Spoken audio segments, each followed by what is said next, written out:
Tian, bienvenido a Cracks Podcast. Mil gracias, Oso. Feliz de estar acá. Muchas La gracias verdad por la es invitación. que, no, increíble, lo hemos platicado muchas veces la historia de Reservamos y creo que vamos a tener la oportunidad de escucharla hoy con todas las subidas y bajadas que han tenido en ya varios años de historia. Pero algo que aprendí de ti recientemente y que no sabía aún cuando nos conocemos hace muchos años es todo este lado que tienes tú de ser ultraatleta y que te aventaste el cruce, ¿no? De Argentina a Chile hace no mucho tiempo. Cuéntame un poco, ¿cuándo empezaste con la idea de ser ultra o con el hobby de hacer carreras largas? Claro. ¿Cómo viviste el cruce? Súper buena pregunta. Mira, yo la verdad crecí en una familia en donde el deporte siempre ha estado como un eje principal. Y yo creo que más por un tema, mi papá siempre me lo fomentaba por un tema como de educación. Entonces siempre he estado acostumbrado desde que tengo razón a hacer deportes. Jugué tenis un montón en Colombia, casi competitivo, literal. Fútbol también. Y cuando me fui a vivir a Estados Unidos para hacer la carrera, ahí fue cuando empecé a ver que no necesariamente estaba encontrando esos espacios y me metí a correr. Y eso fue más o menos como en el 2007 aproximadamente. Y yo lo que decía es que me metía a una carrera de unos 10 kilómetros y por ese DNA yo creo de competencia que siempre me han inculcado desde pequeño, como que yo decía, bueno, me voy a retar no solo a hacer la carrera, sino a hacer un tiempo en específico. Y yo creo que poco a poco eso fue lo que me fue motivando hasta que pude hacer el cruce en el año 2016, que fue una locura de carrera. Háblame de cómo es esa carrera. Sí, es una carrera que son 3 etapas de 3 días. Cada día tienes que correr 35 kilómetros aproximadamente en la montaña. Entonces tienes pues unos 2.000 metros de desnivel por toda la cordillera de los Andes. Y pues literal uno se levanta tipo 5 de la mañana. Haces tu rutina de preparación. A las 6:30, 7 está saliendo la carrera y estás corriendo aproximadamente por ahí unas 5 a 6 horas dependiendo del ritmo que estés haciendo. Entonces, lo que tienes que hacer es una metodología de preparación durísima para que el día de la carrera te pueda ir increíble. ¿Cómo fue tu preparación en ese sentido? Mira, yo tuve la suerte de que aquí en México hay muchísima gente que ha hecho esa carrera antes. Entonces, a través de personas nos fueron conectando con coaches, nos fueron conectando con otras personas pues, que ya lo habían hecho en varias ocasiones y armamos un plan de entrenamiento que duró aproximadamente unos 9 meses. Y te cuento que no solo lo hice yo, sino que también lo hice con mi esposa. Mi esposa también se metió durísimo a hacer esa carrera y nos levantábamos, yo te diría, todos los días 6 de la mañana íbamos al Sope a correr y todos los fines de semana íbamos al Desierto de los Leones aquí a hacer montaña.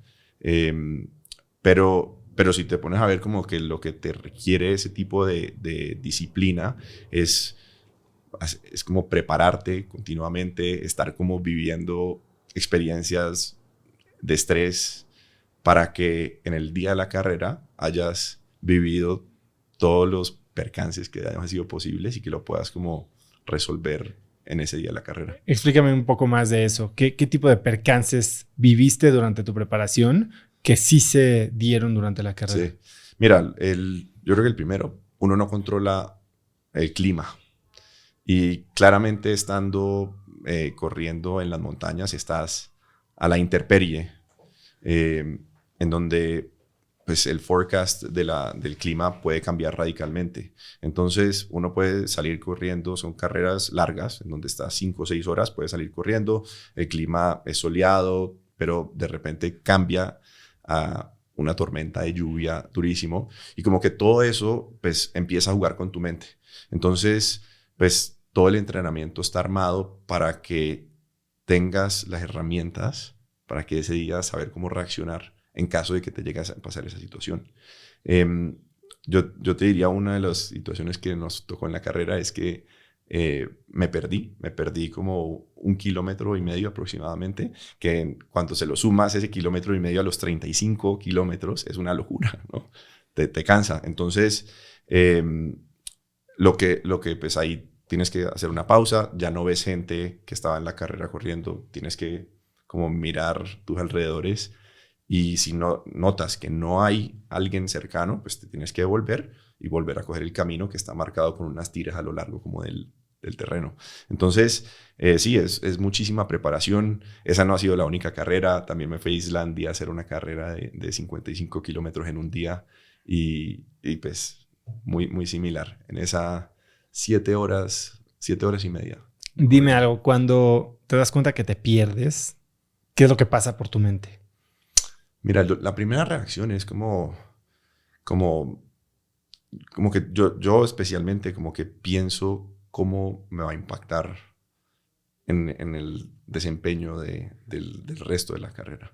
Entonces, pues me pongo a pensar, oye, estoy perdiendo tiempo, tengo que volver a recobrar como el camino lo más rápido posible. Y la verdad como que después yo creo que de ese momento como ¿cómo te diría? Como de freaking out, como de, oye, ¿qué hago? Empieza un momento de calma en donde dices, bueno, estoy en la montaña, no es la primera vez que esto nos ha pasado, hay que devolverse. Ahorita pues hay muchísimas como herramientas que te pueden ayudar, los relojes que te marcan como todos los trails que has corrido. Entonces pues simplemente coges el camino de vuelta hasta que veas una de las marcas y recorras el camino y sigues. Y yo creo que lo importante después de que recorras el camino es dejar eso atrás y como que volver a tu modo zen de listo, este es el desempeño que necesito hacer, este es el performance que tengo que tener, esta es la mentalidad positiva y vamos a seguirla hasta terminar la carrera con fuerza. ¿Y durante la carrera corriste tu propia carrera o la corriste, digamos que en tándem con tu esposa al mismo ritmo? Sí. No, eso es como una pregunta que nos hacen mucho, es que yo creo que yo siempre he corrido solo, mi esposa también. Y pues cuando entreno también con amistades, a pesar de que tenemos gente que corre como a los mismos ritmos, al fin y al cabo tú estás haciendo la carrera solo. Lo que termina pasando es que es impredecible qué te puede pasar, ¿no? Entonces, imagínate que un día tú te levantes y simplemente estés más bajo que energía que el compañero con que empezaste la carrera y pues eso te puede generar como un freno. Entonces, en este caso, en las corridas de trail como de larga distancia, yo sí me voy solo, sin música, en un modo full de concentración y eso es lo que te permite sobrepasar ese desafío que te pones. Dices que te entrenaste aquí con alguien en México. ¿Quién te entrenó? Sí, era un entrenador que falleció hace un par de años. Le decían Juanson, era un equipo. Pero la verdad lo que fue súper bonito es que muchas personas que entrenaban con él tomaron como la batuta después y han mantenido como esa unidad del equipo para poder seguir entrenando juntos. Y la verdad que es un equipo, más que un equipo, es como un grupo de gente muy humana, muy enfocada, que le gusta ponerse estos retos en ciertas etapas como de su vida. Y te comparto que no había hecho una carrera de estas hace un montón de tiempo y en diciembre del año pasado dije, me voy a meter a una más.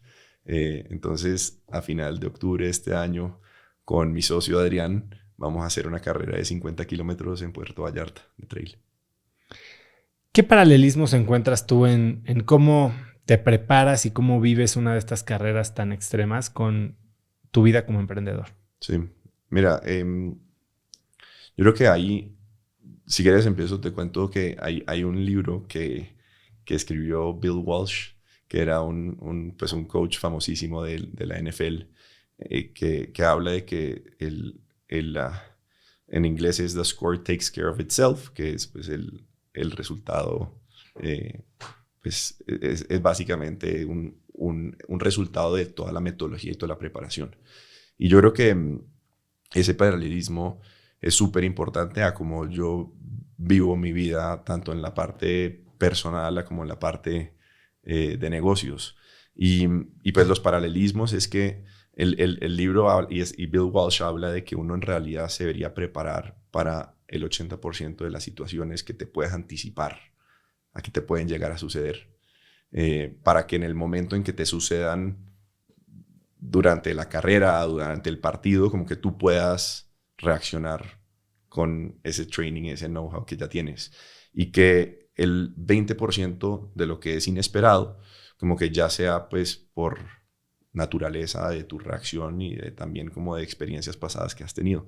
Entonces, si llevas eso pues, a emprender, creo que como que yo soy del pensamiento de que uno no nace aprendido y que en realidad hay que tener como disciplina, hay que levantarse temprano, hay que tener rigor y resiliencia para buscar los objetivos que uno se pone. Quiero hablar un poco más adelante de resiliencia, pero dices que eres muy competitivo, ¿no? Y la gente que te conoce te define como tal. Entiendo que tu familia siempre fue muy deportista, probablemente de ahí nace el gen competitivo, pero cuando estás hablando de competitividad, ya sea en el deporte o que salpique a otras áreas de tu vida, porque hay gente que compite para todo. Yo tengo un hijo de 6 años que todo quiere ganar. ¿No crees que demasiada competitividad empieza a ser más un vicio o contraproducente que benéfica? Mira, lo he pensado un montón y creo que la competitividad sí es un vicio. Creo que llega a un momento en donde hay que ser como competitivo, pero nunca sin perder como la humildad, me parece. Porque yo te digo, como que compitiendo uno tiene que estar preparado para perder. Y creo que cuando uno pierde, uno simplemente tiene que hacer como una retrospectiva de por qué perdiste y empezar a mejorar para poder como ganar la siguiente vez. Entonces, eso es como más la mentalidad en cómo yo lo vivo. La verdad no me considero como una persona competitiva negativo, como que yo no voy a entrar a drill you down, a por debajearte. No es mi mentalidad. Yo voy concentrado, sé qué tengo que hacer y si me va bien, bien, y si no, pues vamos a corregir y vamos a hacer lo posible para que en la siguiente sí pueda ganar. ¿Cuál crees que ha sido tu derrota más dolorosa? Yo creo que como difícil como recordar una realmente. No te podría como decir, tengo una derrota como muy específica que me duela en el alma, porque lo que normalmente hago es dejo esa derrota atrás y sigo. Y lo vivo más como en el día a día. Entonces, en el tema de competencia que hablábamos, yo hace 10 años con Andrés, mi socio, empecé a jugar squash. Yo te diría 4 o 5 veces a la semana. Y es como un momento fuera de la oficina para nosotros como reventarnos y drenar como mucho como ese estrés en que andamos. Y pues cuando pierdo, yo el día siguiente me quiero levantar y quiero ir a ganar. Y yo sé por la personalidad de Andrés que él lo mismo. Entonces continuamente como nos estamos retando. Pero pues uno ese día como que uno se duerme y uno dice, oye, ¿qué hice hoy que no puedo repetir para que en la siguiente vez gane? Entonces como que yo no soy como la personalidad de hold como una derrota como fuerte, como muy marcada pues en mí, ¿no? Entonces no te puedo como... Tú conociste a Andrés en MIT. Durante este tiempo tú estabas involucrado o tenías un blog de vinos. Y cuando estás en MIT, estás haciendo un MBA, pues todo tienes que verle patas de negocio, ¿no? ¿Tú le veías patas de negocio a tu blog de vinos? No, la verdad fue un tema más de optimizar la aplicación de la entrada. Eso sí, me gusta el vino, la verdad, más como de manera social. Lo que sí tuve es que mientras yo estaba viviendo en Nueva York, tuve un amigo muy cercano que se llama Josh Hackler, que él emprendió en vinos y la verdad armó una empresa súper exitosa. Todo su modelo era tener vino como de bajo costo, producido en España, traerlo a Estados Unidos y se volvió una de las marcas más grandes de vinos españoles en Estados Unidos. Entonces, como que eso te comprueba. ¿Qué marca es? Se llamaba Spanish Vines. Entonces, eso te comprueba que, la verdad, hay negocios en la parte de vinos. Pero no, yo la verdad no veía como un futuro de un emprendimiento. ¿Y a qué te refieres cuando dices que para optimizar la aplicación? Pues yo creo que en el MBA, como cuando tú estás aplicando, pues buscan ciertos como requisitos de características que uno tenga. Y yo creo que yo cumplía con ciertos requisitos de que había trabajado en consultoría, había ido pues a cierta universidad, tenía tales notas, pero me faltaba como complementar temas como más sociales en la aplicación que no los tenía. Y la verdad, como que yo dije, bueno, ¿dónde tengo una pasión? Empezaba a leer por un poco de vinos, empecé a probar de vinos. Entonces armé un blog, no tanto como para compartirle al mundo, sino como para armar como un historial de vinos que me gustaban a mí. En ese momento no existían aplicaciones como Vivino, que ahorita son como súper famosas. Entonces era como más para guardar como mi diario de vinos. Y pues terminó siendo como una actividad que en las entrevistas del MBA como que terminaron enganchándose y pues obviamente yo me colgué de la historia para que pudiera entrar. Y que ahorita que preguntas de lo de la optimización, yo con Andrés me río todo el tiempo porque decimos siempre que nosotros posiblemente teníamos el GMAT más bajo de toda la maestría. Y entonces que hay como algunos factores que fueron como los que influyeron para que pudiéramos entrar.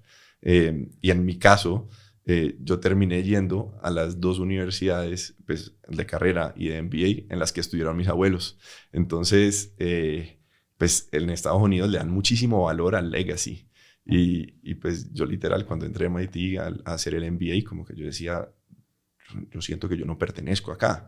El admissions mistake. Total. Pero pues ya llegando allá, uno se mete en, pues te llenas de energía y de pasión de todo lo que está viviendo la gente alrededor tuyo y lo sacas adelante y como que ya una vez estando ahí te das cuenta que sí, que tienes cosas muy valiosas que puedes reforzar y sacar adelante. Cuando estás en MIT conoces a Andrés, ¿cómo se empieza a cocinar la idea de Reservus? Buenísimo. Entonces, yo a Andrés lo conocía desde que estaba en New York. Pues teníamos amigos en común, no éramos como muy cercanos. Y recuerdo cuando me aceptaron a la maestría, te mandan como una lista de otras personas que han aceptado y pues la única persona que yo reconocía en la lista era Andrés. Entonces le mandé un correo y le dije, oye, voy a ir como al Admissions Week.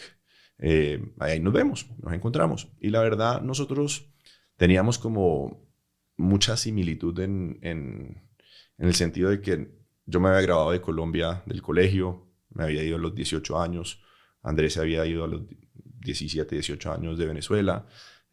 Cuando estábamos aplicando a la maestría ya habíamos tenido como experiencia de trabajo, habíamos hecho la carrera en Estados Unidos.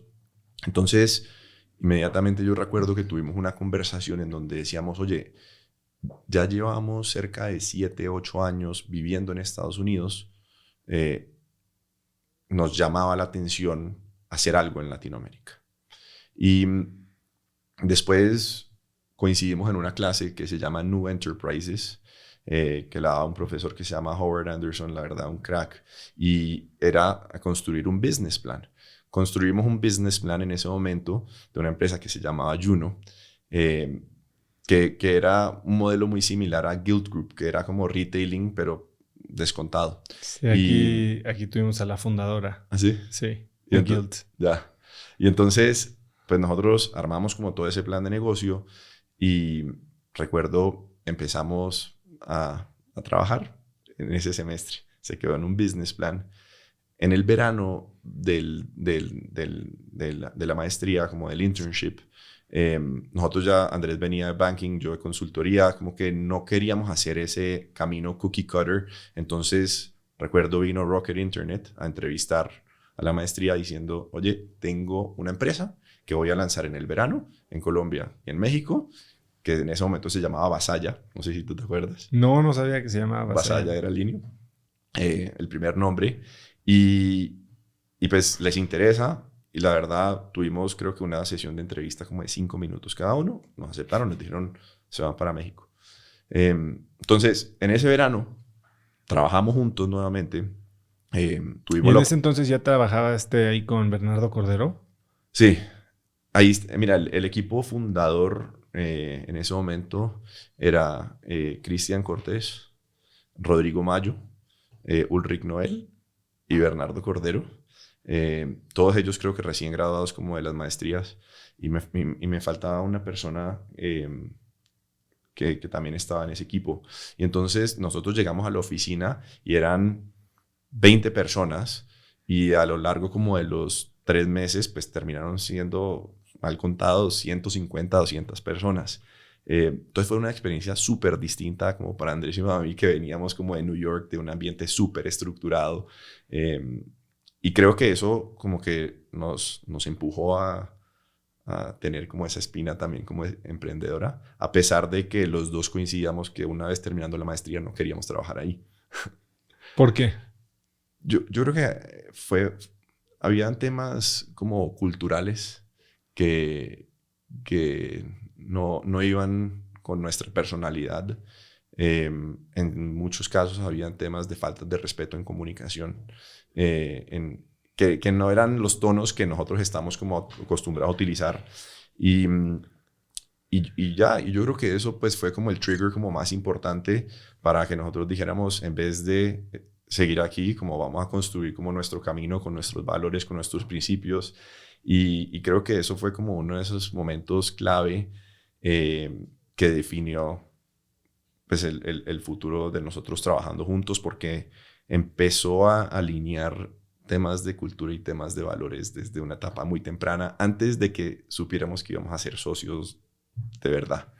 Para mucha gente que se va o que está contemplando irse a un MBA, la gran pregunta es, ¿vale la pena? Sobre todo si estoy pensando en emprender. Ciertamente hay 2 caminos, ¿no? Emprender durante la maestría y emprender después de la maestría. Uh-huh. ¿Tú cómo piensas de esto? ¿Qué le dirías a alguien que tiene esta misma pregunta? Entonces, mira, te la respondo en el contexto de tu pregunta de cómo empieza Reservus. Nosotros volvimos el segundo año de la maestría, y MIT tiene un programa muy famoso que se llama el MIT 100K, que es como un Business Plan Competition. Recuerdo, pues con Andrés dijimos, metamos 2 de estas ideas, una que era la de Juno, la del Guild, y la otra, habíamos detectado que una de las categorías más grandes de transporte de pasajeros y de travel no se había digitalizado. Y entonces nuestro pitch inicial era, armemos como un modelo tipo kayak o Trivago para empresas de autobús. ¿Que ya existía ClickBus y Busser en Brasil o todavía no? No, esto mucho antes.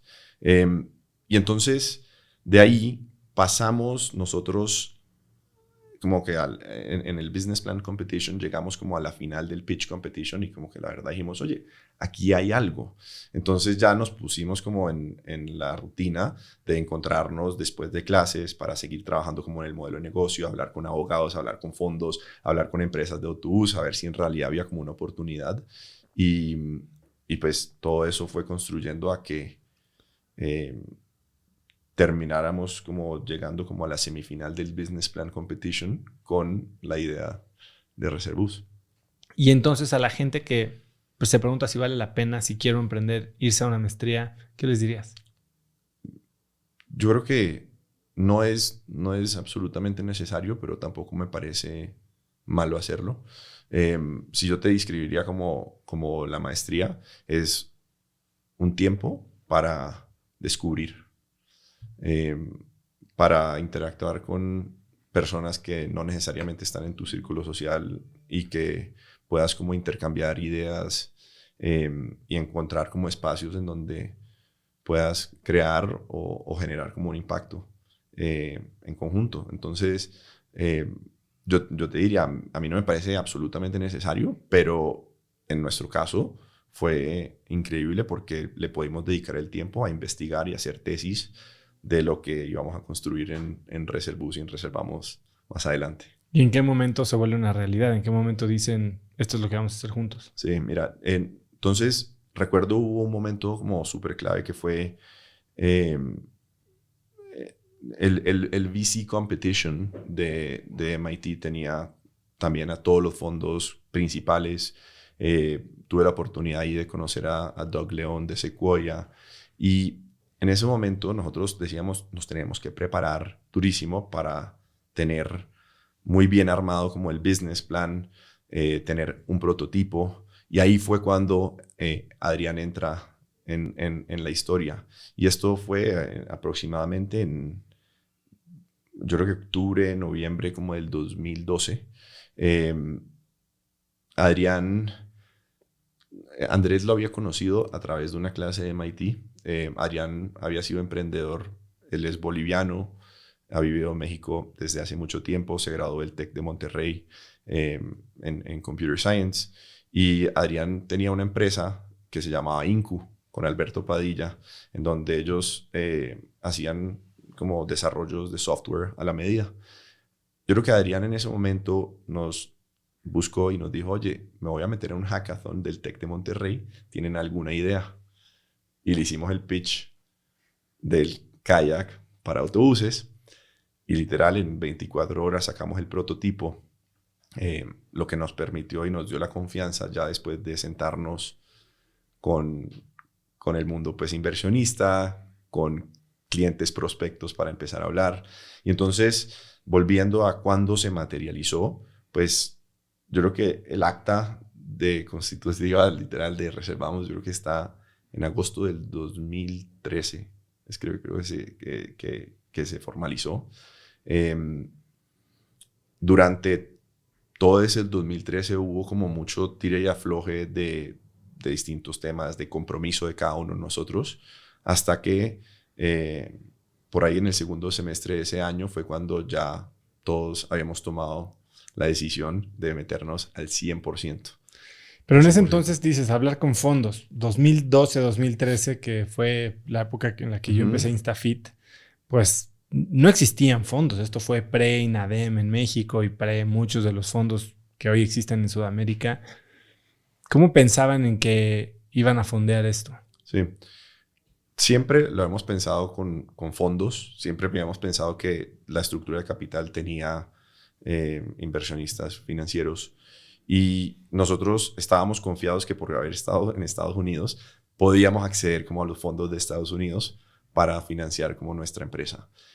Obviamente sabíamos que eso venía más adelante y pues hicimos como muchas cosas desde muy temprano. En ese momento era constituir la empresa como una holding company en Delaware para que pudiéramos atraer como inversionistas americanos y yo creo que cuando empezamos como a buscar como angel investors, pues porque era como la primera etapa, tuvimos una suerte increíble. Nos encontramos a un tipo que se llama Herdy Tamo, que es de Estonia. Entonces, yo no sé si tú sabes que en Estonia se creó Skype. Y eso, yo creo que creo que la venta en su momento a Microsoft, pues generó como bastante wealth, generó como un boost al ecosistema emprendedor. Y Herdy en ese momento tenía una aceleradora, un startup como accelerator con inversión y ellos habían operado como una empresa en la parte de transporte público. Un amigo nuestro de la maestría nos conectó con Herdy y Herdy nos dijo, miren, si consiguen un contrato con una empresa de autobús firmado y me lo mandan, yo al día siguiente les deposito $100,000. Literal. Y entonces eso fue como, literal, en ese momento yo creo que los tres nos pusimos a hablar con todas las empresas de autobús y tuvimos yo creo que la suerte de como en octubre, noviembre del 2013 firmar nuestro primer contrato. Ahí teníamos algo de cash in the bank y ya poder estar a full. ¿Y en este momento hubo algún mentor o alguna persona que además de este estoniano estonianos, se dice así, no sé si se dice así, los apoyara en el camino, que les sirviera como una guía, un sensei. Te digo, muchísima gente, y yo te diría, yo creo que darle también mucho crédito a Endeavor en ese momento. Vincent va a estar feliz de escuchar esto, pero cuando nosotros llegamos a México, nosotros, pues, éramos los 3 extranjeros, ¿no? Entonces no teníamos como muchísimo como social fabric aquí, como no teníamos como mucho network. Y recuerdo hicimos como todo el proceso con Endeavor, que fue cuando nosotros estábamos pensando en hacer la aplicación de Endeavor, decíamos, oye, esto puede ser una pérdida de tiempo porque pues ya habíamos hecho el Business Plan Competition de MIT, porque más bien en dedicarle tiempo a esto ejecutamos. Pero mediante nos presentaban a personas que nos estaban haciendo en realidad las evaluaciones de si podíamos entrar en Endeavor, conocimos, yo te diría, como prácticamente a nuestro External Advisory Board, que después se formalizó. Uno de ellos fue Rodrigo Cobo, que Rodrigo es uno de los mentores más activos en Endeavor ahorita. Ha tenido una experiencia increíble en la industria de travel, trabajando en Aeroméxico, en Sabre, en distintas empresas. Y recuerdo que Rodrigo era súper crítico, como que Rodrigo decía, oye, yo conozco la industria de travel en México, nadie ha podido trabajar con las empresas de autobús para armar modelos de distribución, yo no creo que lo van a hacer. Y eso fue como su conclusión. ¿Y cómo tomas ese tipo de comentarios cuando vienen de alguien que tiene mucha experiencia y tú eres alguien nuevo en este estadio, vamos a decir? Pues mira, yo creo que éramos, la verdad, bastante ingenuos en su momento, pero por el otro lado nos estábamos como graduando de la maestría, entonces tú piensas que eres el rey del mundo. y decíamos, bueno, vamos a meterle, y creo que poco a poco mostrándole como tracción, pues viendo tracción como ya sea en las negociaciones, en la construcción del producto, eso te va dando como la energía que necesitas para seguir adelante. Y pues Rodrigo, siendo una de las personas como más críticas, él después terminó invirtiendo de manera personal. Y yo creo que a tu pregunta como mentores, después conocimos a Albert Serrano en Privalia, que Albert se volvió súper como importante más como para la parte como de ventas. Creo que es un crack en ventas. Después terminó invirtiendo Oscar Salazar con varias otras personas como en México, que también en su momento uno no sabe el valor futuro que te pueden contribuir a esas personas. Sergio Legorreta, que no sé si lo ubicas, él era uno de los abogados principales de Baker McKenzie. Creo que él estuvo como redactando todo el marco legal para que pudiera operar Uber.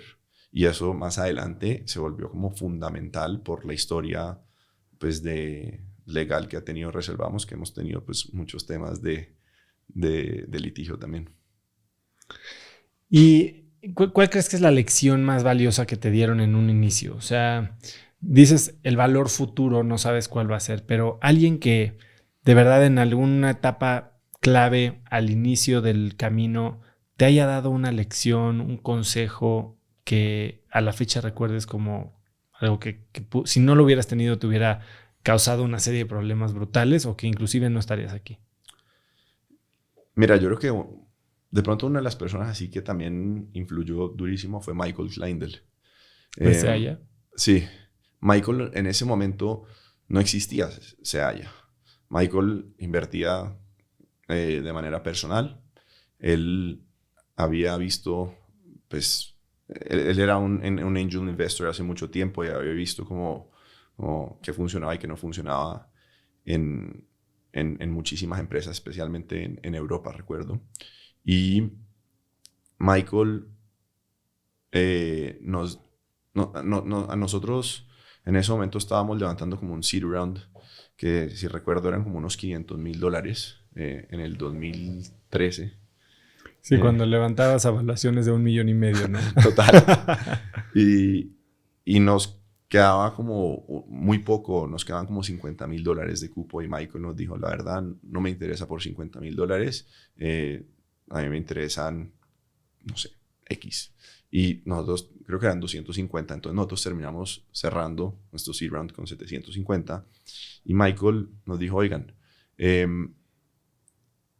vamos a crear como el primer board de Reservamos y más que un tema como de reporting, es como Michael nos dio como la estructura necesaria para que Adrián, Andrés y yo pudiéramos como tener como muy claro cuáles eran los objetivos del marketplace que íbamos a empezar a ejecutar. Y creo que eso fue parte fundamental porque pues yo creo que la filosofía que nosotros tenemos como de operar siempre ha sido tener como una métrica objetivo muy clara, tener tiempos muy claros de cuándo queremos llegar y pues que eso básicamente guíe todas tus acciones. Y creo que Michael pues en esa etapa fue pieza fundamental. Hablas de esta etapa inicial y después entraron en Endeavor. Tú y yo nos conocimos a través de Endeavor, de hecho en San Francisco creo. Y empezaron a crecer de una manera increíble, ¿no? ¿Qué pasó? Sí. Entonces, yo creo que aproximadamente como el 5 o el 6 de diciembre del 2013 fue que vendimos nuestro primer boleto de autobús en línea. Si recuerdas, pues nosotros lo que hacíamos era nos conectábamos a la oferta de las empresas de autobús. Ahí trabajamos con Primera Plus y Omnibus de México, que eran marcas como muy grandes en México. Publicábamos la oferta en un modelo de comparación y la gente entraba, hacía una búsqueda origen-destino y iba a comprar. Y la verdad, el producto desde el primer día estaba funcionando bastante bien. Yo creo que la duda que tenía todo el mundo era si el perfil de usuario de la industria de autobús estaba listo para comprar un boleto en línea. Y yo creo que rápidamente pudimos comprobar que sí. Entonces, en el 2014, nuestro foco principal fue seguir desarrollando el producto e integrar más oferta para que cuando la persona entrara pudiera como tener toda la cobertura y como en oferta pues, de autobús, que pues, es uno de los drivers más grandes del marketplace. 2015 ya teníamos como una cobertura de oferta buena de rutas, de marcas. Entonces dijimos, empecemos a optimizar nuestro modelo de negocio. ¿Y qué significaba eso? Empezar a meterle productos complementarios a la plataforma, venta de seguros, venta de productos alrededor de las necesidades del viajero de autobús. Y eso nos lleva a que tuvimos un crecimiento como de 50% mes a mes durante esos 2 años. Y yo creo que nosotros nos acercábamos a las empresas de autobús y como que los directores comerciales nunca habían visto un canal de distribución crecer a ese nivel. Nunca, porque pues todo era como en las taquillas, entonces el canal de agencias siempre representaba menos del 3% de todas las ventas. Nuestro modelo de negocio en ese momento era un modelo en donde nosotros, como el de Booking, cobrábamos como una comisión por el transacción cerrada o el boleto vendido. Y yo creo que las empresas de autobús empezaron a dar cuenta que pues, el canal estaba creciendo muy rápido y temían que la distribución de todos sus boletos quedara en nuestras manos. Entonces, prácticamente en diciembre del 2015, yo creo que el 80-90% de las empresas que teníamos en la plataforma decidieron cerrar los contratos con Reservus en su momento y con nuestros competidores. Una locura. ¿Y crees que esto fue una acción coordinada? Mira, no necesariamente. Yo creo que es un tema como que como que ya como que entendiendo el problema pasaban 2 cosas. Uno, pues es un tema como financiero. Si tú ves tu estado como de tu income statement en la empresa de autobús, tu costo de venta se empieza a incrementar. No necesariamente estábamos generando muchos clientes nuevos, sino que era mucha transferencia de clientes taquilla a digital. Entonces, eso era un tema. yo creo que ahí como que fue una decisión. Y hay otro tema que es como más estructural, como de la industria de autobús en México, en donde las terminales de autobuses han servido como una barrera de entrada muy grande, porque las terminales de autobuses son pues de las empresas de autobuses. Entonces, pues ellos sí veían que Reservus se podía volver la terminal digital más grande del futuro y no necesariamente podías controlar ¿Quién estaba ahí? quién estaba ahí, espacios. Entonces yo creo que esos dos componentes, pues ahorita como en retrospectiva, digo como que influyeron mucho en esa decisión y nosotros a lo largo como de un mes vimos como nos llamaban, nos cancelaban contratos, nos decían en 60 días ya les vamos a cortar el feed y la verdad fue una locura. Fue una locura. ¿Qué pasa en tu cabeza cuando todo tu modelo de negocio, toda la oferta de tu negocio desaparece de la noche a la mañana? Mira, y la verdad, creo que incluso devolviéndonos un poquito más de ese momento, nosotros en agosto, septiembre del 2015 estábamos como high flying, ¿no? Teníamos métricas increíbles y en ese momento cerramos una ronda de inversión con Thayer Ventures, que Thayer Ventures hoy por hoy es el fondo de Series A más importante de toda la industria de travel tech a nivel mundial. Esos no se les pasa un deal. Y ellos entraron como inversionistas en Reservamos. Entonces, teníamos gente en nuestro board, para darte un ejemplo, entró Jeff Jackson, que había sido CFO de American Airlines y de Sabre, gente con un montón de experiencia. Teníamos Cash in the Bank, que era una ronda pequeña en su momento, alrededor, pues no, grande en su momento, pero pequeña hoy, $2.5 millones. Y yo creo que como eso fue agosto, septiembre y por ahí como en octubre, noviembre, nos contacta Naspers. Naspers tenía una inversión en una empresa que era como la líder en su segmento a nivel global, se llamaba Redbus, operaba en India y nos hacen una oferta de adquisición. Eso como 2 meses después de que hayan entrado como los fondos. Nosotros ahí que hicimos, por la confianza que teníamos con Michael, y Michael, yo creo que si hay algo que hace muy bien, él es como un excelente deal maker. Él entra a jugar un papel de intermediación de Naspers, Redbus y nosotros como un jugador como independiente buscando que el deal se pudiera dar porque pues los términos eran atractivos y había muy pocos exits, la verdad todavía hay. Entonces, ¿qué nos terminó pasando? Como que nosotros no le avisamos al board que Michael iba a jugar ese papel y eso generó como cierta desconfianza como en el board. La verdad, no se llegó a una conclusión como muy rápido y mientras estábamos como en el due diligence, literal, nos cancelaron todos los contratos, nos tocó decir, levantar la mano, aquí hay un material change y se cayó el deal. Y eso fue todo pues en ese periodo. Entonces, volviendo como a qué se nos viene a la cabeza, la verdad fue un momento pues de crisis brutal. Yo hoy digo, teníamos algo de suerte porque teníamos algo de caja para poder operar.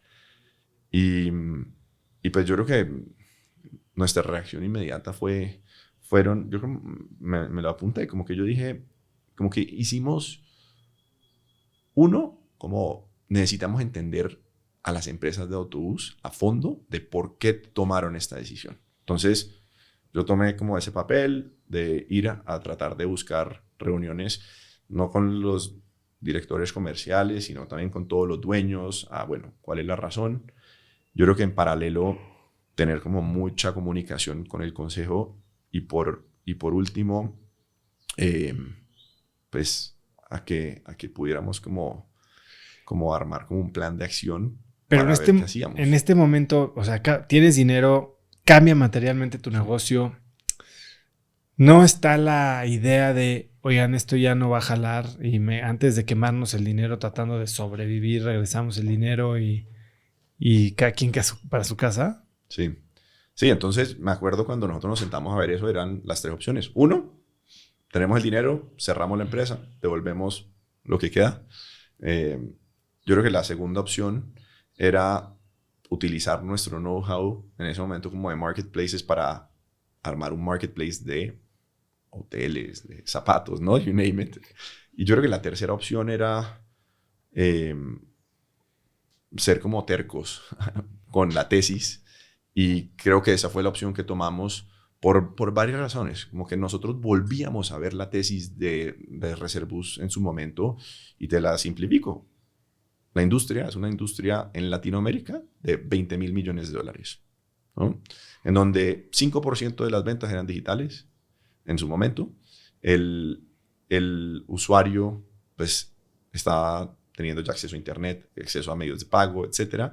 Y nosotros como que estábamos convencidos de que había una mejor manera de poder como hacer la venta y toda la comercialización de esos boletos, pues porque no estábamos reinventando algo, la verdad eso ya había ocurrido en la industria aérea, Ticketmaster lo estaba haciendo en la parte de eventos, entonces nosotros decíamos, sigamos con este camino.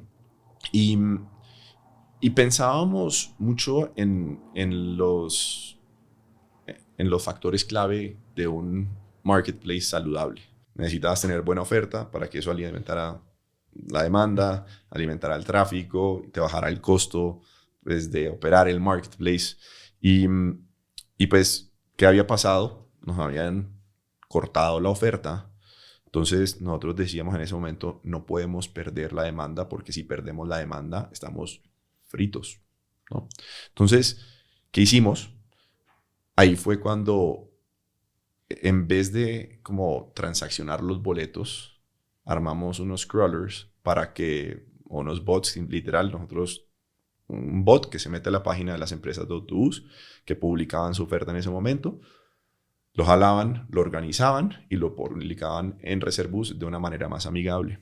Y cuando la persona le daba clic a quiero este itinerario, se lo mandábamos a Omnibus de México, a Primera Plus, para que la gente terminara la transacción en y el modelo de negocio ahí no había revenue. No teníamos ni idea cómo iba a ser. Exacto. Entonces, nuestra primera hipótesis fue, bueno, pues alimentemos los canales de las empresas de autobús para que también crezcan, si es que ellos quieren controlar la transacción y toda la información.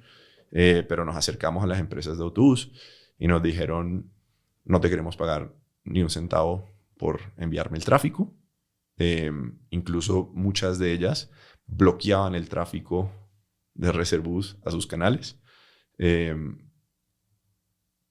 Pero en el fondo, nosotros estábamos jugando en ese momento un papel mucho más importante en comparación de información que en la parte de transacción, ¿no? En un e-commerce, pues la conversión siempre es baja. Entonces, eso nos permitió mantener la demanda durante un periodo de tiempo en donde incluso recortamos todos nuestros presupuestos de marketing a cero. Y creo que año contra año el tráfico orgánico en ese año se mantuvo flat, a pesar de que habíamos perdido como toda la oferta de manera como directa.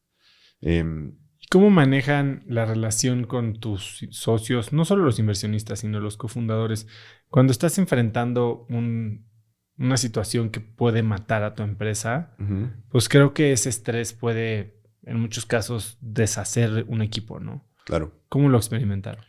Mira,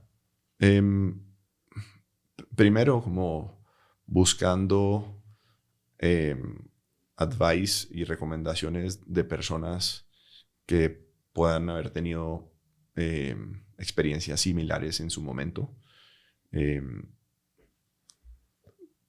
Creo que ahí como que en ese sentido, para contarte, tuvimos una conversación con Nazar Yassin de Rise Capital. Él nunca invirtió como en Reservus, pero la verdad lo respetamos muchísimo porque él nos dijo, oigan, lo que les pasó a ustedes es lo mismo que le pasa a Netflix. Y nosotros éramos como así. Y entonces él nos decía, ¿ustedes creen que Netflix quiere producir su propio contenido? ¿No?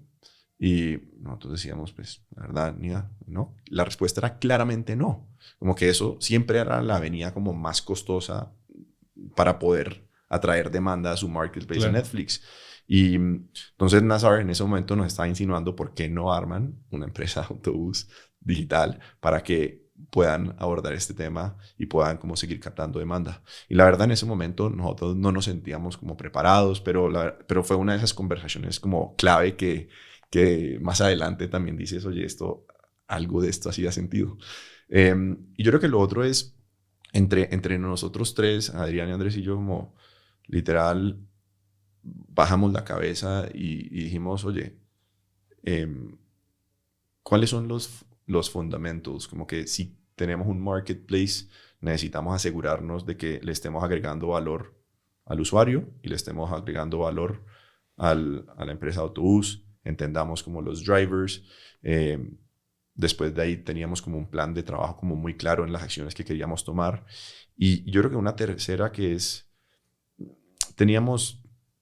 yo creo que en esa época hay que tener una comunicación como muy asertiva y transparente con el equipo, con el grupo inversionista y con los poquitos clientes que teníamos. Porque en esos momentos de crisis siempre hay como interpretación, ¿no? Entonces el único cliente que teníamos, no, esta empresa se va a quebrar, le corto el contrato, ¿no? Y nosotros, pues, no, oigan, aquí estamos, estas son las medidas que estamos tomando. Y creo que ese nivel de transparencia, ese nivel de comunicación, como que le permitió a las pocas personas que estaban alrededor de nuestro de mantener la convicción de que íbamos a encontrar alguna manera de darle la vuelta a esta situación. Y para tener estas conversaciones entre socios, ¿tienen algún sistema, algún tipo de juntas? Y tal vez durante época de crisis se crecía o incrementaba la frecuencia, pero ¿tienen alguna dinámica en cómo se juntan para tocar los temas importantes tú y tus socios? Sí, sin duda. Yo creo que nosotros siempre hemos tenido una sesión como semanal de revisión de puntos claves nuestros. Yo creo que no recuerdo así todos los detalles, pero seguro en esa época se incrementó porque no solo teníamos que estar como tomando como decisiones como muy rápidamente, sino también como teniendo como un frente unido para poder comunicar esas decisiones a los distintos como stakeholders que teníamos. Y yo creo que algo que resalto como de esa época era que a pesar de que no todo el tiempo estábamos los tres de acuerdo con una situación o una decisión, como que siempre teníamos ese frente unido ante los terceros. Y yo creo que esto literal para mí es como uno de los puntos clave del trabajo en equipo, porque hay veces pues hay que confiar en una decisión que no necesariamente es la decisión con que tú estés de acuerdo, y lo importante es que todo el equipo esté remando a favor de esa decisión. Y para mí eso yo te diría que fue como uno de los aprendizajes más grandes de toda esa época. Y se pusieron muy creativos, entonces seguiste ofreciendo el servicio de una manera medio pirata, ¿no? Medio backdoor. Correcto. Y de ahí, ¿cómo pensaron en el pivot? ¿En qué se convierte? En que incluso decides cambiarle el nombre a la empresa. Sí. Entonces, ahí me acuerdo, tuvimos una sesión de consejo en donde en nuestro consejo como participaba Miguel Dávila de Live Capital. Y Miguel, también una de las personas que yo creo que excelente como operador, habiendo pues creado Cinemex en su momento. Y entonces Miguel nos decía, oigan, ¿por qué le van a hacer el cambio de nombre de Reservus a Reservamos? Si toda la tesis que ustedes han armado y toda la convicción que ustedes tienen es por la industria de autobús y como que el nombre tiene mucha empatía con lo que están haciendo. A pesar de todo eso, nosotros tomamos la decisión de cambiar la marca Reservamos porque veíamos que en un futuro sí teníamos la estrategia de empezar a diversificar nuestros ingresos con otras fuentes. Y pensábamos en su momento que el nombre Reservamos nos iba a permitir tener como más sintonía con ese pensamiento. Yo creo que después, como mirando para adelante, la verdad, la diversificación no vino a través de otros productos como hoteles o renta de autos, nada de ese estilo, sino que vino a través de servicios distintos que le estábamos empezando a brindar a la industria de autobús. Entonces, ahí que fue fundamental. Yo creo que uno de los conceptos que a mí me parece como súper interesante, que se ha replicado en muchas industrias y en muchas empresas, es que a través como de tu inversión como en OPEX, como que hay mucha innovación. Entonces nosotros, si te pones a ver en el marketplace que habíamos armado un portal de e-commerce muy eficiente para transaccionar un boleto de autobús, en donde podíamos hacer retargeting, tener como información del usuario como muy, muy trazada. Y Greyhound, que es una de las empresas más grandes de autobús, la más grande en Estados Unidos, se nos acercó en ese momento y nos dijo, oye, yo estoy buscando abrir operación en México, no tengo nada de tecnología, ¿por qué no me dan un white label? Sí, un white label del producto que tienen ustedes para yo poder lanzar más rápido. Y debatimos eso infinito. Me interesa muchísimo porque a nosotros en Instafit también muchas veces nos pidieron white label y fue una decisión muy consciente de que nuestra tecnología no la íbamos a licenciar, vamos, que nosotros íbamos a usar lo nuestro y esa era nuestra ventaja competitiva. Claro. ¿Ustedes cómo tomaron esa decisión de su tecnología? Mira, quitarle su marca. Y no es muy común que exista como un play B2C con un play como B2B o SaaS en la misma empresa, porque de cierta manera nosotros estábamos creando como un producto que le competía a ese marketplace. Lo que yo creo que fue fundamental es ver data. Y si tú ves como referencia en la industria de viajes, de cada 100 transacciones de hotel que hay, aproximadamente hay 80 que se hacen a través de plataformas como Booking o como Expedia y 20 que se hacen en los canales como de Marriott.com. Si ves la industria aérea, ya se invierte. 60% aproximadamente es en los canales de aeromexico.com y como un 40% en agencias como tipo un Despegar, etc. ¿no? Entonces, nosotros ahí como que decíamos, ¿cómo creemos que va a evolucionar la industria de autobús? Y la industria de autobús tiene mucho más similitudes a la industria aérea en términos de composición de mercado que la industria hotelera. ¿Por qué? Porque en cada ruta hay 1 o 2 jugadores. Entonces, esos 1 o 2 jugadores tienen mucho supply power y ellos van a querer favorecer sus canales digitales directos por encima de cualquier como agencia. Entonces, nosotros dijimos, no estemos peleados, trabajemos con Greyhound. En ese momento también, te digo, no teníamos un centavo de revenue, entonces dijimos, hagámoslo. Y creo que fue un tremendo como caso de éxito con una marca que en el mundo de SaaS como que se vuelve muy importante tener como esos logos que nos permitió ya como compartir esa historia para que más empresas se pudieran sumar como clientes en el modelo de negocio de SaaS y pues nace esa unidad de negocio en ese momento como a final del 2016-2017. Y entonces empieza el crecimiento nuevamente y no solo deciden licenciar su tecnología a terceros, sino terminan vendiéndose a un jugador de la industria, a un como se le llama, un comprador estratégico. ¿Cuál era la situación de la empresa antes de vender y por qué deciden vender? No sé si salen a buscar la venta o como yo digo, ¿no? Cuando te compran, vendes. ¿Cómo se dio? Mira, Úrsula, y la verdad, desde ese momento pasaron muchísimas cosas, como que yo creo que volviendo un segundo como a esa etapa, pues en ese momento si tú veías la empresa, teníamos un marketplace con algo de demanda, con nada de revenue, teníamos un cliente que pues básicamente nos estaba como medio sosteniendo y nos estaba dando como una luz. Y yo creo que algo que fue fundamental en ese momento era 2 temas. Uno, como abrir puertas, abrir oportunidades. Y dos, como tener objetivos como muy claros como empresa.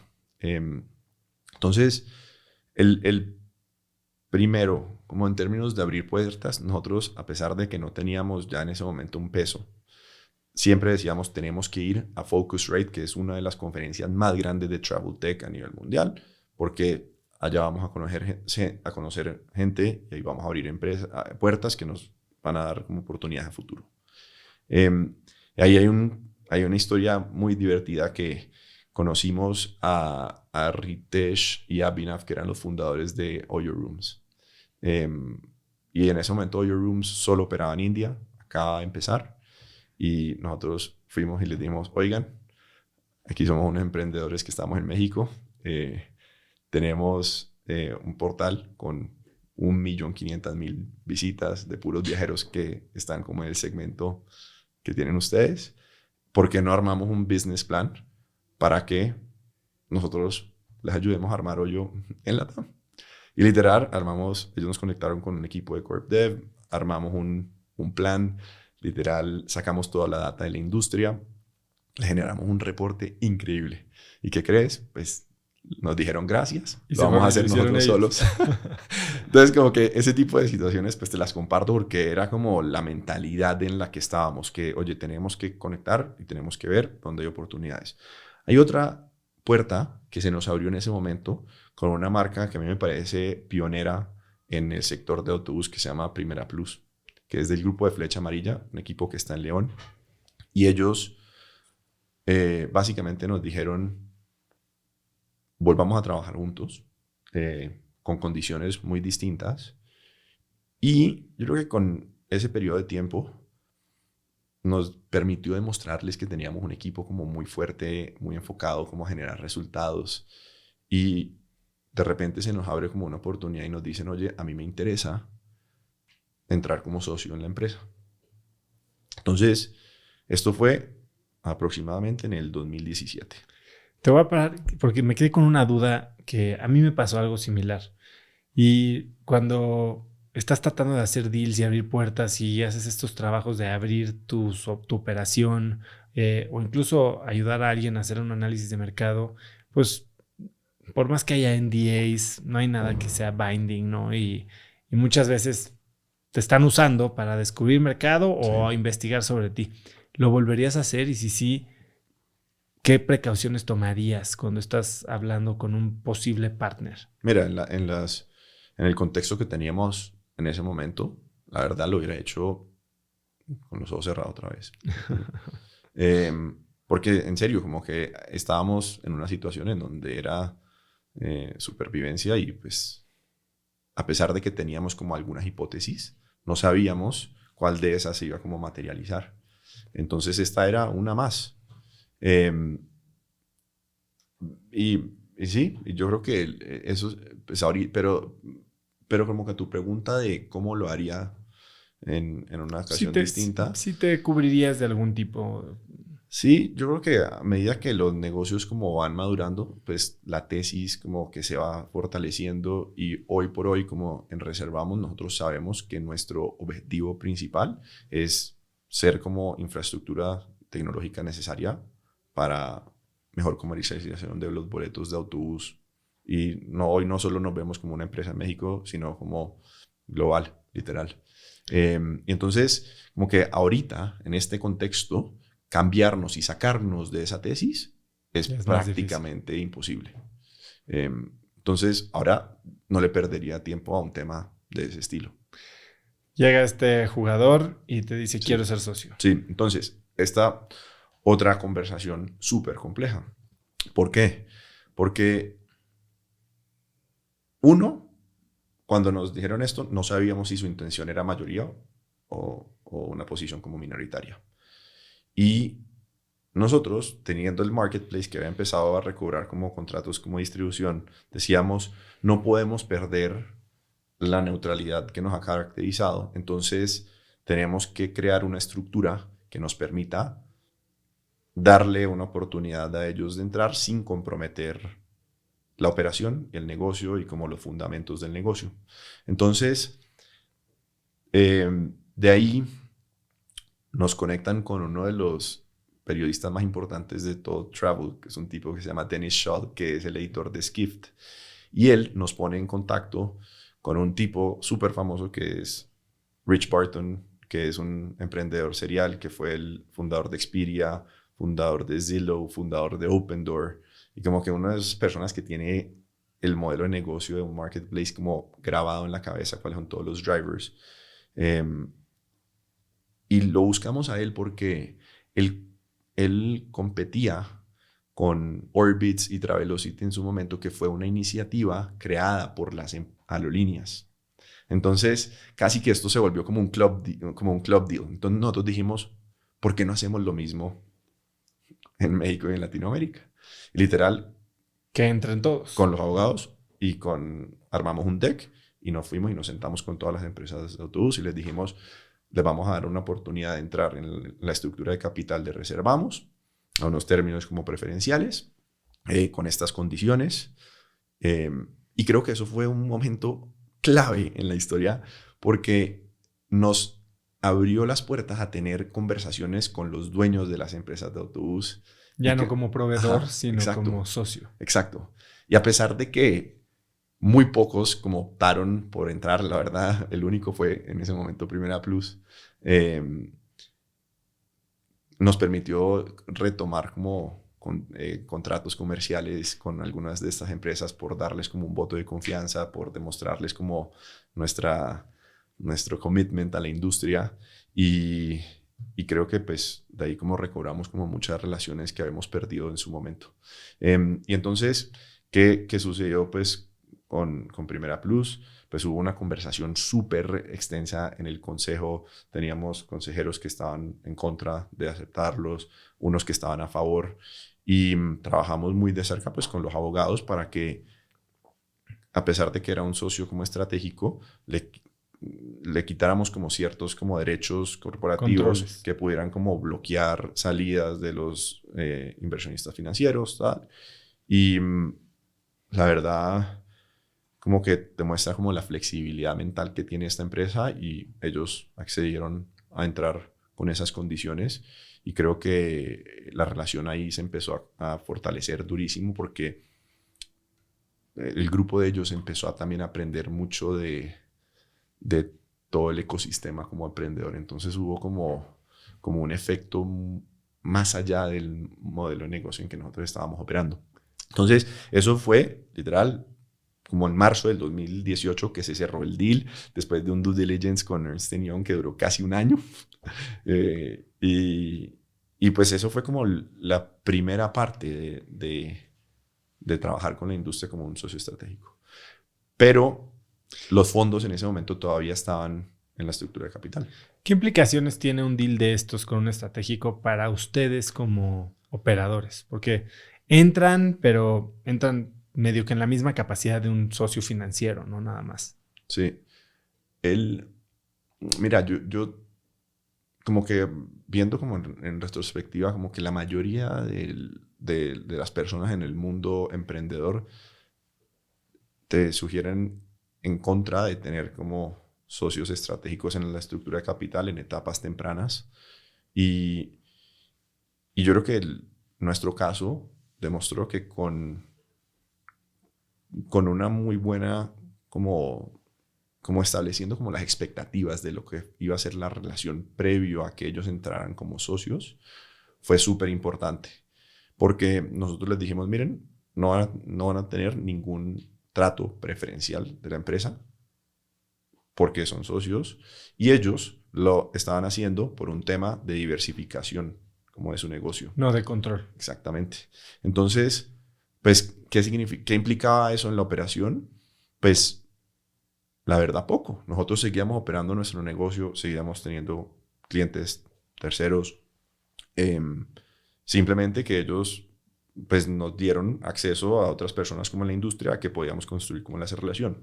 Me interesa saber por qué dices que la convención es decirte no tomes socios estratégicos muy temprano. Yo soy de la misma idea. Ujú. Pero, ¿cuáles son los riesgos que tú ves? Sí.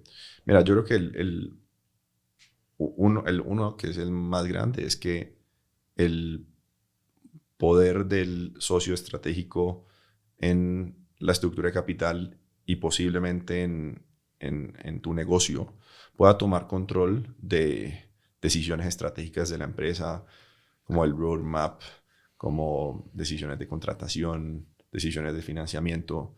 Y yo creo que pues ese es como el miedo más grande. Pero yo creo que en la historia se han comprobado pues, que hay muchas empresas que lo han podido lograr con la estructura de gobierno corporativo correcta. Y yo creo que la segunda viene más a que teníamos inversionistas financieros que, pues tú sabes muy bien el negocio, buscan una salida y normalmente cuando entra como un socio estratégico en una etapa temprana, pues tienden a limitar esa salida. Claro. Y en nuestro caso nos aseguramos de que eso no pasara. Y por eso te digo que fue y ha sido una relación increíble de un montón de confianza. Nosotros hemos aprendido, ellos han aprendido. Y entonces, eso fue, Oso, yo creo que volviendo a tu pregunta inicial de todo el tema de que pues, vendimos como a un grupo muy grande. Esto fue en el 2018 y hasta el final del 2019 operamos con la empresa Flecha Amarilla como socio minoritario y con todos los fondos. Nosotros en el 2019 hicimos un plan de ir a buscar fondos para poder acelerar el negocio, tanto en la parte como del marketplace como en la parte de Reservamos SaaS. En esas conversaciones se acercaron algunos players estratégicos que estaban como muy capitalizados como a nivel internacional y hubo una empresa extranjera que puso una oferta de adquisición pues por Reservamos ya en su momento. Y eso fue a final del 2019. Entonces, ¿qué sucedió? Pues esa adquisición representaba un cambio drástico en todo nuestro modelo de negocio. Yo creo que en ese momento el grupo Flecha Amarilla dice, oye, pues nos están dando una salida a todos los inversionistas que estamos aquí. No me interesa vender, me interesa continuar como la relación con Reservamos. Y ellos dicen, yo también quiero participar del proceso. Se sumaron otras empresas, se armó un proceso como muy ágil y terminamos cerrando la transacción pues con el grupo Flecha Amarilla. Creo que el term sheet se habrá firmado como en diciembre del 2019 y la transacción se materializó en febrero del 2020. Yo te diría 3 semanas, un mes antes de que empezara COVID, que en Travel fue una locura también. ¿Y cómo se vive? Un mes después se cierra el deal, ya sacaron a todos los financieros. Están ustedes como founders, que supongo que tienen un esquema de quedarse algunos años y después ir vendiendo, no sé si en cachos o en un bulk, el resto de su participación para que este grupo se quede completa la compañía. Pero todo cambia y ahora tienes un socio que es único, que tiene ya mucho más peso en la operación. No sé si en la operación, pero sí en un consejo con todos los founders. Y debe de haber habido un estrés muy importante cuando esto se dio. Sí, pero había estrés, pero había algo que también había jugado como a nuestro favor, que era Flecha Amarilla ya tenía una relación con nosotros de socios desde el 2018. Yo creo que había visto lo profesional que éramos en términos de reporting, lo profesional que éramos como en comunicación en el board, lo organizados, pues no sé, como que es esa metodología que habíamos adoptado y pues que habíamos aprendido de todos los inversionistas financieros. Y entonces, cuando se hace como la transacción a mayoría, no cambia mucho la dinámica en la que estábamos, porque la idea de la transacción siempre fue que Reservamos se mantenga como una empresa independiente, que la operación se pueda mantener independiente, que se financie de manera independiente incluso. Y creo que eso hoy pues hemos podido como seguir como extrayendo como los frutos de eso, porque la empresa pues 2021 está cerrando 3 veces ventas versus 2019 prepandemia. 2022, perdón. 2022 está cerrando 3 veces el nivel de ventas del 2019 prepandemia. Y yo creo que ellos han seguido jugando como un papel más de sponsors, más de que nos puedan seguir ayudando a entender cuáles son los desafíos más grandes de las empresas de autobús como a nivel mundial, y que podamos seguir como ejecutando nuestro trabajo de manera independiente, de cierta manera. Tú eres consultor y ciertamente los consultores algo que hacen bien es investigación. Uh-huh. Pero has dicho que no te metiste tan duro a los números y que no dominabas tanto los números al igual como ahora, y que es algo de lo que te arrepientes. ¿Por qué dices eso? Sí. Yo creo que como que de pronto uno de los errores más grandes que cometimos cuando estábamos conceptualizando la tesis de Reservus era no entender, uno, el marco regulatorio de la industria de autobús, y dos, no entender la estructura o la composición como del mercado. Y yo creo que cada país que analizamos como para poder lanzar como el modelo del marketplace tiene componentes muy similares, en donde hay 3, 4 grupos en cada país que tienen una participación del mercado exorbitante, y en algunos mercados más menos, pero pues no sé, que varía entre el 40 al 70% de la participación de la cuota del mercado. Entonces, cuando tú estás armando como un marketplace, pues tener concentración en la oferta es como el big no, ¿no? No hagas un marketplace ahí. Y yo creo que eso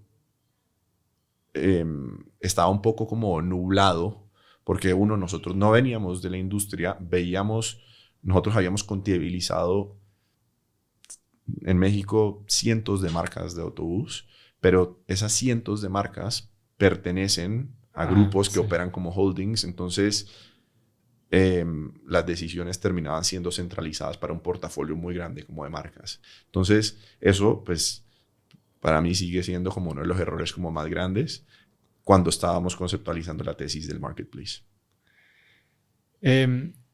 Dentro de tu equipo hablan de ti como alguien que se ha desarrollado mucho como líder, ¿no? Que al principio no eras alguien tan vocal, no eras alguien que se paraba y hablaba con el equipo, y que has desarrollado esta habilidad de ser mucho más un líder que se para, que hace las juntas, que se dirige al equipo de una forma muy clara y muy pública.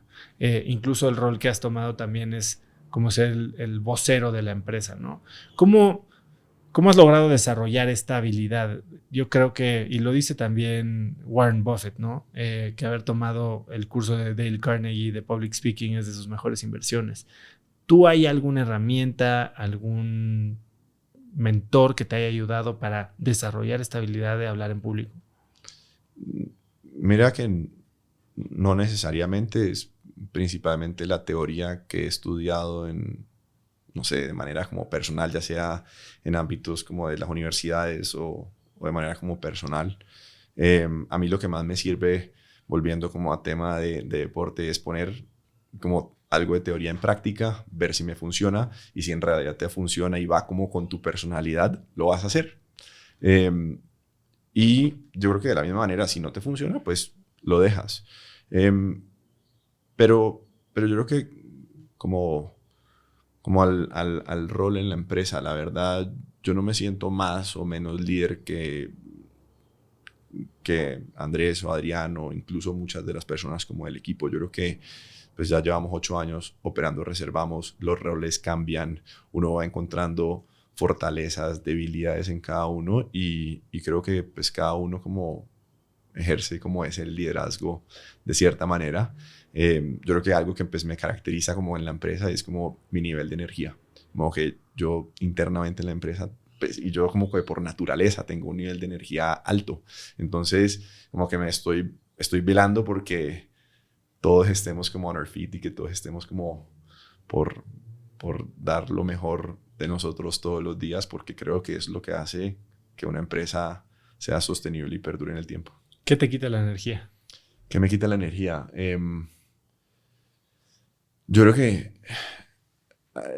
como sí, como cuando hay problemas como grandes que no he podido tomarme el tiempo de alejarme y de digerir como el problema y hay que tomar como una decisión como muy repentina, eso me tiende a quitar la energía.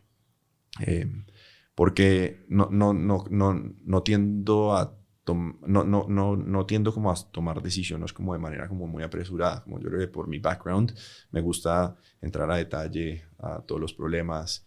Y yo creo que en cierto sentido es como muy similar como a la personalidad también de Andrés. Yo creo que Adrián hay veces tiende a ser como más impulsivo, pero también muchas veces como le atina a esas decisiones.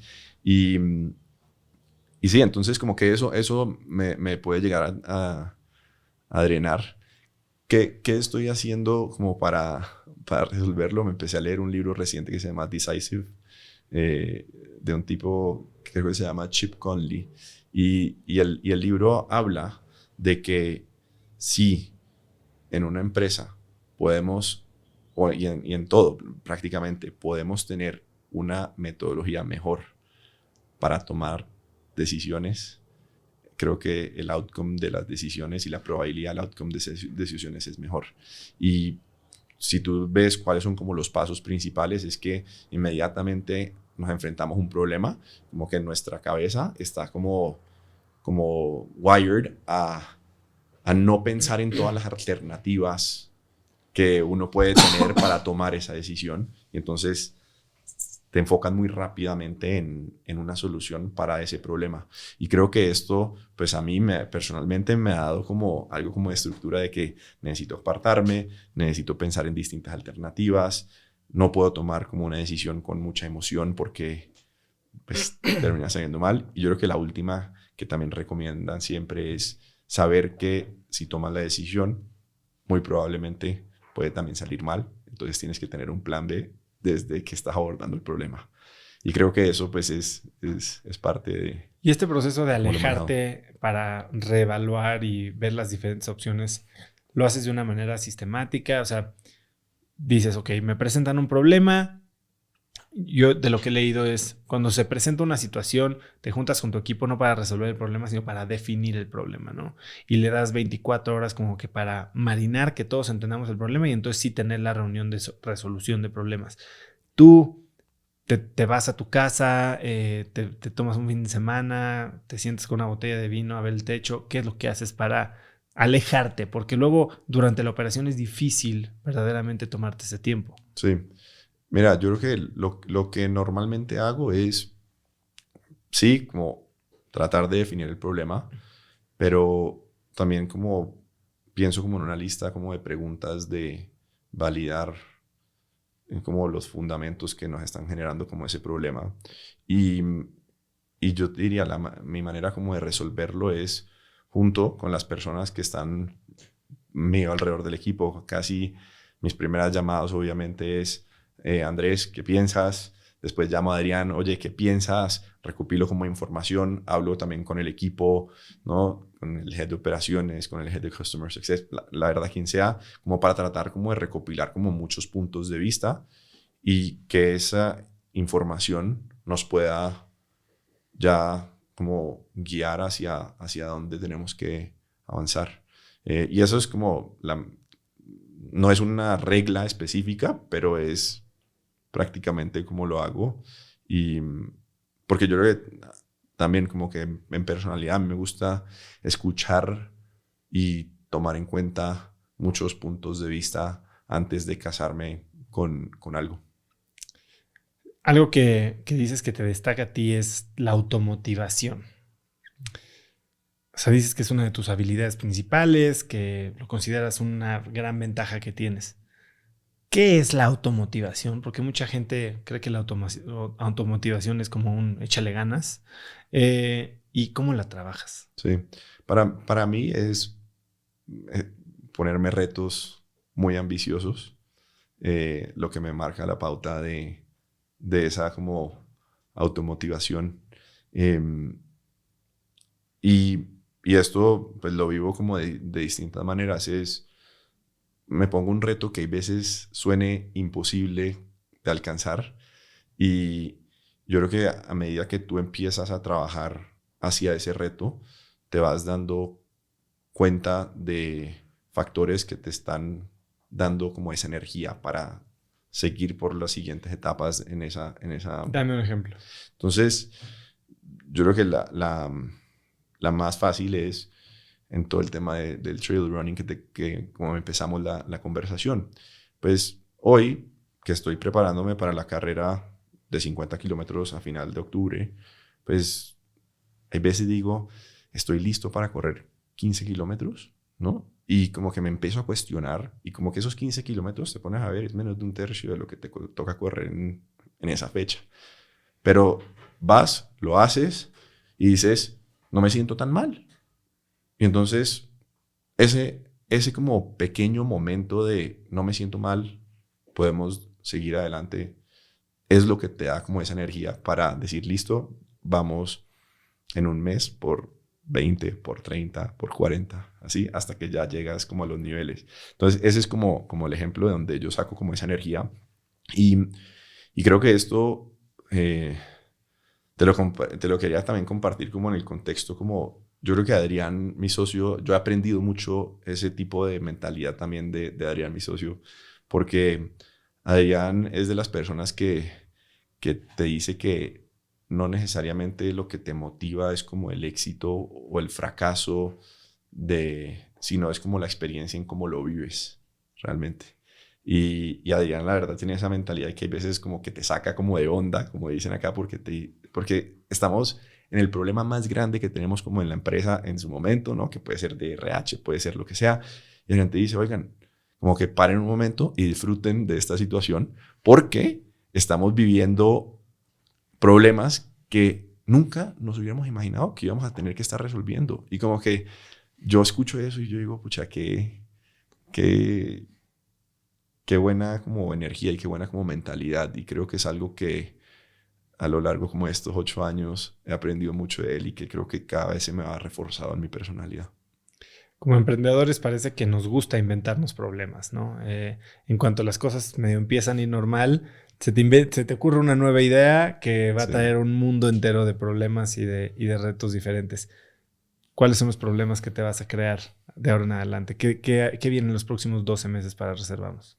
Mira, ahorita en Reservamos tenemos eh, objetivos muy claros en la parte como del marketplace. Ahorita sí estamos empezando con la diversificación de nuevos productos. Entonces tenemos un reto enorme en, eh, pues, básicamente seguir escuchando al usuario de cuáles son esos servicios de valor agregado que Reservamos le puede seguir como satisfaciendo. Y creo que eso eh, son retos muy buenos de tener. Y yo creo que en la parte pues, de Reservamos SaaS, que es toda nuestra parte de software, hemos iniciado como una expansión internacional con un foco muy grande a Brasil. México es el cuarto país a nivel mundial en volumen de pasajeros de autobús. Brasil es el tercero, después de China e India, obviamente. Y creemos que literal Reservamos puede ganar la vertical de Travel Technology para la industria de autobús, proveniendo de México y teniendo como un footprint muy grande como en Brasil por el tamaño pues, de empresas y por el tamaño y por la complejidad pues, de problemas que estamos solucionando como para la industria de autobús.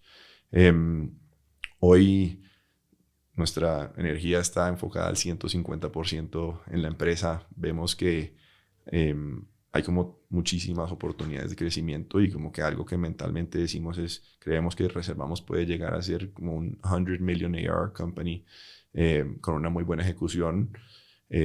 Algo que juega en este momento a nuestro favor es que la empresa desde hace un tiempo ha estado como básicamente en un punto de equilibrio. Hemos seguido como reinvirtiendo nosotros pues esos ingresos para fomentar ese crecimiento y pues este año estamos creciendo arriba del 100% y yo creo que pues estamos como en un juego ya como un poco fuera y como externo del mundo como financiero de Venture Capital, sino que estamos como muy enfocados a ejecutar bien y a lograr lo que queremos lograr. Oye, ¿y tus nuevos socios pensarían vender algo que se hace gigante? O sea, una empresa de $100 millones de ventas anuales que tal vez vale 500, 600, 800 millones de dólares, de las que ellos son dueños, no sé, de un 50 o 55, no sé qué porcentaje tengan, ¿la pensarían poner en el mercado para venderla y hacer una salida gigante en vez de quedarse un patrimonio? Sí, mira, la verdad, la sofisticación de ellos como grupo inversionista y como asset allocator es muy buena. Hoy nosotros somos como una empresa hermana de Viva Aerobús y Viva Aerobús nos ha demostrado el camino que en realidad dentro del grupo hay apertura a tener socios financieros nuevamente, hay apertura sí, como a distintos como modelos de financiación con el puro objetivo de crear una empresa muy buena, sostenible y como muy grande. Y yo creo que Viva Aerobús, pues liderado por Juan Carlos Suaza, que es un mentor nuestro, ha sido un ejemplo interno de cómo ellos en cuestión de 10, 15 años han pasado a ser una de las aerolíneas más grandes del país. Entonces, eso es como para nosotros una fuente de inspiración muy grande. Y yo creo que pues, nosotros la espina del emprendimiento la tenemos y la vamos a tener siempre. Y yo creo que hay emprendimiento pues, que seguimos haciendo de manera como interna en la empresa. Yo creo que en un futuro sí también como vemos, no sé, nos vemos haciendo cosas distintas y yo creo que es saludable. No solo es saludable como de manera como personal, sino yo creo que también es saludable para la empresa. Nosotros hemos estado liderando la empresa en los últimos 8 años y yo creo que siempre, como en todo, ¿no? Como en la política, como en todo, hay cambios hay transiciones a nuevas personas que creemos que lo pueden hacer mejor y en el momento en que encontremos a esa persona, nosotros vamos a estar detrás ayudando y pues apoyando porque las nuevas ideas traen como muchísimo impacto futuro y energía y motivación también a los equipos. Entonces es algo que nosotros vemos, pero no es el momento ahorita pues. Oye, Tian, dices que no escuchas música y no escuchas libros ni podcast mientras corres 55 kilómetros, pero sí sé que escuchas muchos podcasts. ¿A qué hora los escuchas? Mira, podcast, cuando estoy haciendo como entrenamientos de fuerza o de core, ahí tiendo a escuchar como más podcast. Pero cuando estoy corriendo, literal, me gusta estar, dicen solo runner en términos de distracción, porque ya no te imaginas como el nivel de atención que uno tiene que tener cuando está especialmente corriendo en la montaña. Uno en la montaña te está enfrentando con piedras, con agua, ¿no? Y una caída te puede cobrar duro. Entonces, a pesar de que uno cuando está en esas carreras piensa que todo es como viendo como el paisaje, no necesariamente así. Uno está enfocado en tu camino para asegurarte de no darte un ¿Tus 3 podcasts favoritos? Invest Like the Best, me parece buenísimo. El de Acquired también me gusta. Pero como que el long form se han ido como a 2-3 horas, como que hay veces simplemente no encuentro como el espacio para hacerlo. Y uno que me parece como muy resumido y como muy táctico es el de 20 Minute VC de Harry Stebbings, que también es como on point en términos como de frases. Y cuando escucho esos podcasts, como que hay veces pienso en, ojalá pudiera tener la asertividad que tienen todos los invitados de esos. Y la verdad, como que cuando venía a este podcast con Oso, como que pensaba en eso todo el tiempo y no me considero una persona tan asertiva y como tan organizada como en mi comunicación. Entonces, aquí... Bueno, creo que ha sido bastante claro. Y antes de cerrar, si pudieras escribir un mensaje en el cielo para que millones de personas lo vieran, ¿qué diría? Sí. Oso, y yo creo que menos en el ámbito como empresarial, yo te diría como más en el ámbito como sentimental. Yo tuve a Thomas Friedman, que es un escritor del New York Times, súper famoso, que cubre tecnología desde temas como sociales, y él fue el commencement speaker cuando yo me estaba graduando de la carrera. Y literal, él nos dejó una frase pues que yo se la recuerdo a muchísima gente, que él dijo, no dejes de llamar a tu padre y a tu madre todos los días. Y pues yo para compartirte, perdí a mi madre cuando tuve 7 años.